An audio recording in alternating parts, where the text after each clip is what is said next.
So now that more information has come out, it's looking like the Cincinnati Brawl narrative we were fed by all the races is complete bullshit, of course. Let's get into it.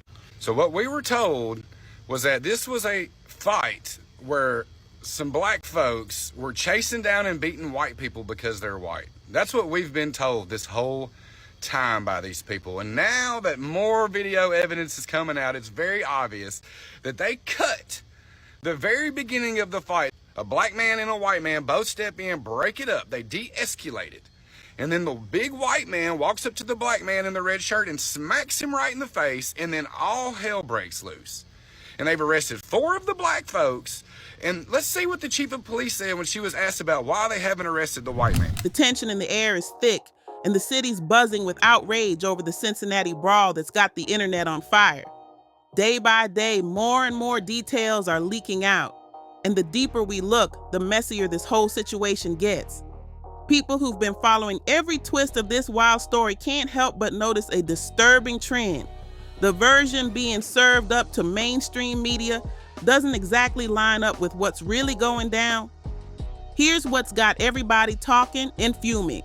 So far, 4 black individuals have been hauled off in handcuffs, publicly shamed, and thrown into the spotlight for their alleged roles in the chaos. But the white man, yes, the one witnesses say kicked off the whole thing, is walking around free as a bird. The man that Pastor Lynch was talking about who made the slap that you could see on some of the cameras on social media, will he be facing charges? We are actively investigating him. We take all violence very seriously. As I mentioned, I expect more charges and more arrests. They spoke to his counsel before they went down to see him, and the counsel said no. He did not want the police talking to his client. So therefore, we have not had a conversation with him yet.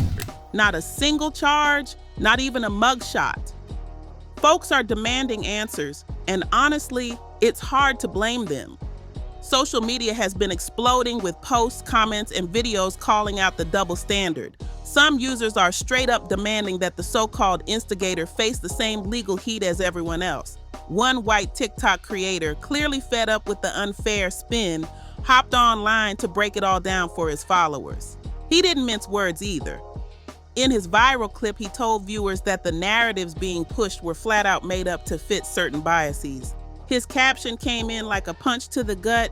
Cincinnati Brawl narrative we were fed.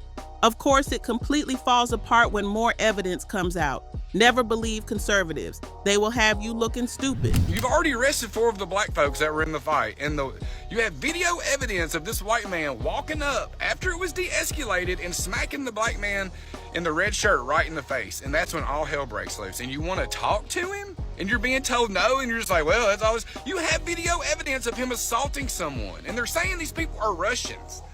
So what happened to America first? I guess that goes out the window when it's black folks, right? Those words lit up timelines instantly, sparking even more heated debates. But it didn't stop with TikTok. Influential black community leaders and advocates wasted no time organizing. Within days, they were in front of cameras at a press conference, blasting the imbalance in how justice was being handed out. They didn't sugarcoat a thing, calling it exactly what it looked like to them. Blatant bias that couldn't be ignored any longer. At that press conference, the plot thickened. And not in a small way. A jaw-dropping new detail came out that sent shockwaves through the crowd. Let me back up so you understand this. 2 combatants, 1 black, 1 white. A black man steps in, breaks it up. The white guy re-engages, slaps, not the black man that he had just squared up with, but slaps another black man. And nobody's asking, why didn't he just walk away? But when I see the mugshots, I only see people who look like me. I don't see the person who re-engaged, slapped not the initial person, but slapped another black man. So I don't see the slapper's mugshot. And so sadly, I have to agree with those who are politicizing this. And so until we see all the mugshots, this is still a racial issue. According to witnesses and advocates speaking out, after the first heated argument had already been broken up, the white man, the same one who allegedly kicked off the trouble in the first place, didn't walk away. Instead, he turned around and slapped a completely different black man, one who hadn't even been part of the original confrontation. That slap wasn't just a random hit, it was the spark that set off the full-blown chaos we've now all seen on camera. And just when it seemed like the story couldn't get any more twisted, it did. The latest update? A fourth suspect has now been arrested in connection with the brawl, but this one's case took an unexpected turn in court.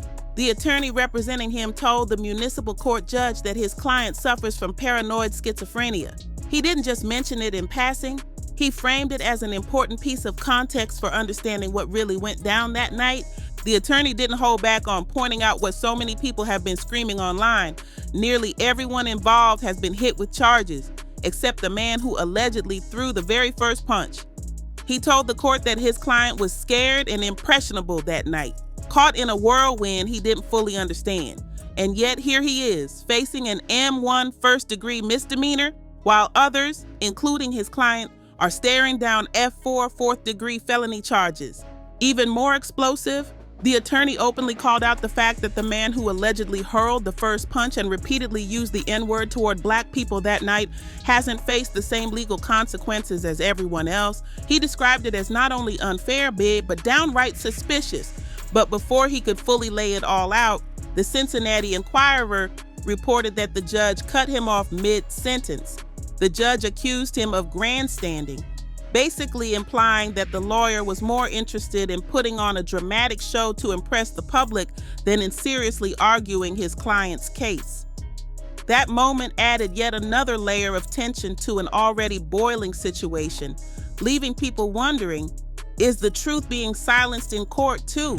Oh, it's a video going viral right now. A fight happened in Cincinnati. Now, I ain't trying to make this a race thing, but apparently there was somebody there and they tried to crop the video, make this like the blacks was the most aggressive. But look, somebody that was there, another witness, put out the whole video. And guess who was the aggressive motherfuckers? The Caucasians. When the video came out, it was just a regular verbal altercation. But then, the Caucasian slapped the black man and shit break out. Now they is making a whole thing about a woman getting knocked out. But the woman that got knocked out, she got knocked out by the Caucasian dude, not the black dude. They trying to make it about the black dude knocking her out. No, go look at the video. Come back and let me know what y'all think. But at the end of the day, stick together, baby. Don't let this bullshit go on, man. Go do y'all little search yourself. Tiana's Merriweather's mother had to say outside of court. These Russians was walking down the street, and on the video, he said, "You want to mess with these Russians?" And he smacked the first guy, you know. But it wasn't like they thugs. My child is in school. He had 5 kids. He's on the B honor roll in school. And he's not the thug that they put out. I'm gonna say this shit because it need to be said. I'm tired of seeing all of the shit about what happened in Cincinnati. White men, specifically older white men, if you at any time think that you will hop out of your car or you will walk past a group of men, young men, white men, black men, orange men, yellow men, whatever the case may be, if you hop out and you slap somebody in the face, it's on you. If your ass get beat by 1, 2, 3, 4, 5, 17, 35 people out there, if you slap somebody, which is the most disrespectful shit you could do. You slap somebody, expect to get your ass whooped, jump, kick, whatever the fuck it is. And then white women, why the fuck do y'all always jump into a fight? Why do y'all always jump into a man's fight? Learn to sit the fuck down and shut the fuck up. Y'all have that is your biggest issue. Sit down and shut the fuck up sometimes. It's no surprise this whole situation has the public fired up.